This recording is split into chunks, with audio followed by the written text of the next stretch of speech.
down that I don't have to do yet. And also it's good for this Laurie will. An interesting point about David's plays, which I'd like to make, because it's a reflection on me really, I would read the scripts and they would seem to me sort of flat. And I'd be, though they worked, and I'd be sort of slightly worried about them, and I'd go along and I might see one. I usually make a point of not made it a point of not going to rehearsals, but I remember going to one rehearsal there and being very worried about it. And then on the night, or during the real performances, I'd find them, they'd work marvellously. And I understand now why they seem to be flat, and it's because they're so spot on in their vernacular, in their dialogue, that it seems so everyday. That's why it seems flat, but when you see it being performed, it just works in the most marvellous naturalistic way. It's a pretty low cut row. I have never been drunk to the point of social embarrassment in my life. Not much, have When have you ever seen me drunk? A fundraising dinner for I was sober all the evening. Oh, you couldn't get out to that stripper fast enough. She asked me to take off a garter. She didn't ask you to fall flat on your face after you'd done it. On film or on television, over half the words go. You're telling a much more straightforward narrative, much more into the mode of naturalism or realism. And it is a complex language of visual and verbal, with a lot more emphasis on visual. You weren't at the final sign-up session, were you? It was a joke. There were three of my guys on one side of the table, Jock, Ted and Jerry on the other. Jock was looking at me, and I'm not joking, like it was a joke. He was almost salivating. Couldn't believe those three goons were for real. Well, by the time we got through our pleasantries, I was getting pretty crapped off. So I decided to make myself a bit difficult. So when they shoved the form in front of me to sign, I read it through 4 times, put down my pen, shook my head and said I wanted more money.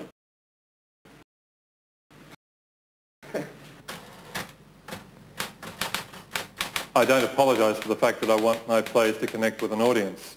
I've always hoped that they're accessible and entertaining. So I've also hoped that they are saying something about the human comedy or the human tragedy underneath. Was she hurt? Oh, of course she wasn't. I barely touched her.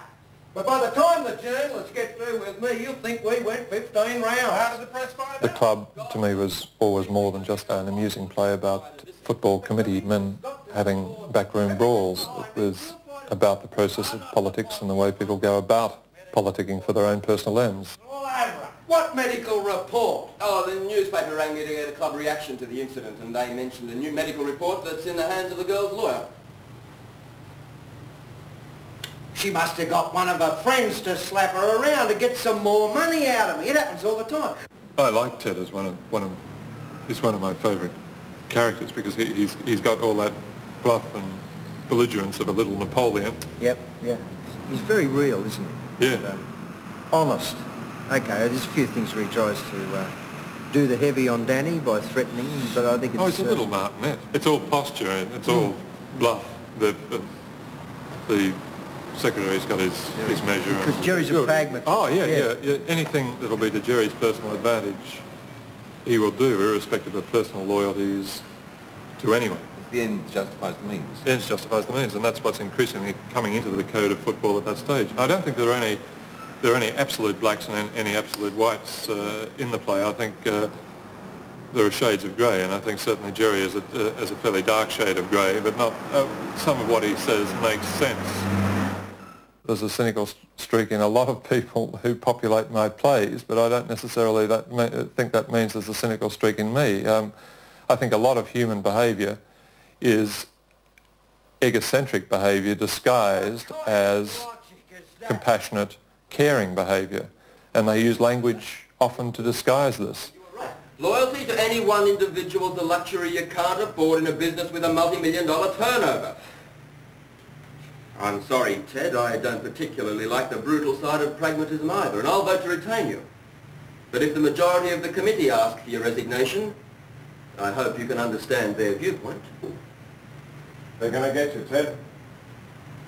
Get out gracefully. When I'm writing, I find that the characters certainly come alive. I try and feel how they're feeling in a particular situation. I try and test out their reaction against known reactions of my own. You start to get involved with them and try and look for a truth in the characters.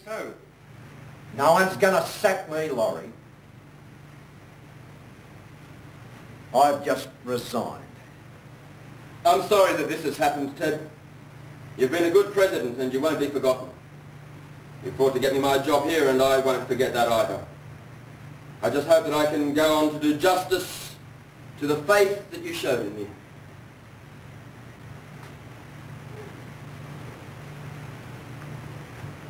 I bet you will. We're biological creatures. We fight for power, we fight for recognition, for love, for whatever. In the broader scheme of things, it doesn't matter a damn to a disinterested observer, but it matters to us. And we're trapped with that dichotomy between the essential stupidness of what we're doing and the fact that we earnestly feel that we have to do it. Yet my passions get involved. I care, even though the longer view says it's ludicrous. And that, I think, is at the core of my work, that ambivalence between empathy and concern and sharing the passions of my characters and taking the longer view that it's all a cosmic joke in any case. And I think if there is a tension in my work, that's it. I'm not running away. I could stay and fight and probably get the numbers, but I couldn't be bothered. I've got a bedridden wife to look after and I've run out of energy. And I don't even know whether it's worth fighting when the club has fallen into the hands of people like you. You've been scheming to get rid of me for the last 6 months and the gods have delivered me into your hands. But one day, when the true history of the club is written, I'll have pride of place over you two vultures. I'll be amongst the very great ones.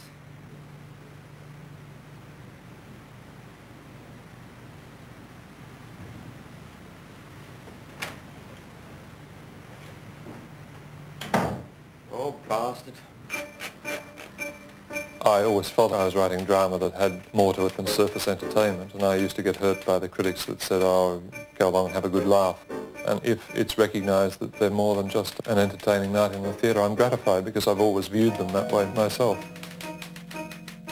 These stories of writers who say it's agony to write and have to drag themselves to the typewriter and every word is a drop of blood and bullshit. I mean, if you're a writer, you love writing. I mean, it's absolutely compulsive activity that you love doing, and if you don't love doing it, I suggest that you shouldn't be in the business.